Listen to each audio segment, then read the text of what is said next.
Mitchell Fromstein served as CEO for 23 years.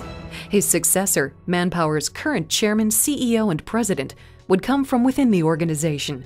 Jeff Jarris, then the Senior VP of European Operations. The day that I took over as CEO, I went out to dinner with Mitchell and his wife, and my wife. And Mitchell sat across the table from me and he said, "Jeff, I know you're not going to understand this, but I can tell you, I feel completely different than what I felt yesterday. The weight that's on my shoulders are completely gone, and they are on yours." It is a weight he carries with pride in a world that is ever-changing. Whether it be early on in the career of the housewives coming out into the workforce, or the senior population getting integrated back into the workforce. Manpower has been on the front of those because we immerse ourselves into the world of work. And when you do that, you feel all of these energies that are going on and where it's going. That focus has served Manpower well as it has grown. 400,000 clients, 5 million people placed in jobs, 9 million trained, 33,000 employees worldwide.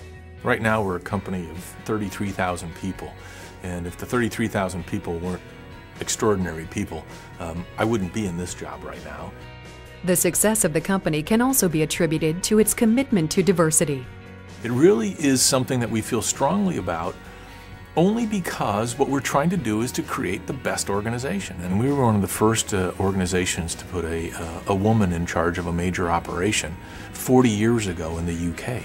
Today, women continue to be a driving force within the organization. In March 2007, Manpower named Françoise Gris president of its largest country market, France, where Manpower is also the market leader. That same year, Lucille Wu was named Managing Director of Manpower Greater China. And a year earlier, Barbara Beck was promoted to President of EMEA, Manpower's largest region, which includes 32 countries in Europe, the Middle East, and Africa. Manpower's global presence positions it well to do good. In the aftermath of the tsunami in late 2005, Manpower built a vocational training center in India to help people begin rebuilding their lives and their community. The fact that they stamped MP for Manpower on every brick that they put when they rebuilt their town. Those are things that resonate with me personally, but more importantly, all the way through the organization. It is truly part of our DNA, and I think that's what makes our social responsibility programs so much more sustainable, is that it's baked right into the way our people think and act and live their lives.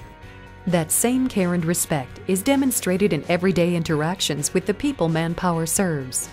At the end of the day, we still have that care and that understanding that they're nervous when they come in to be interviewed. That there's a sense of, I need this job and I'd like this job. And we treat that with a sense of dignity and respect. Holding on to these values will be critical to the success of Manpower as it moves forward.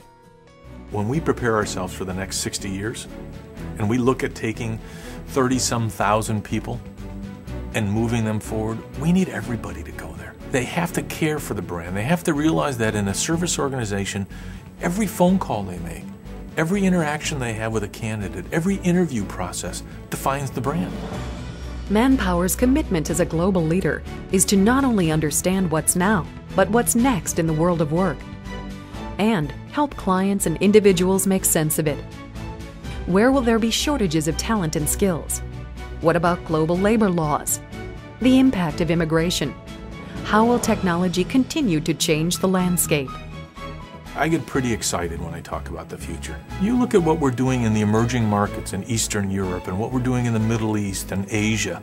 I don't feel like we have even scratched the surface of the kind of impact we can make into people's lives. There's really a sense of energy, a sense of purpose. So we're kind of like a $23 billion startup that's 60 years old. I think that's pretty unique.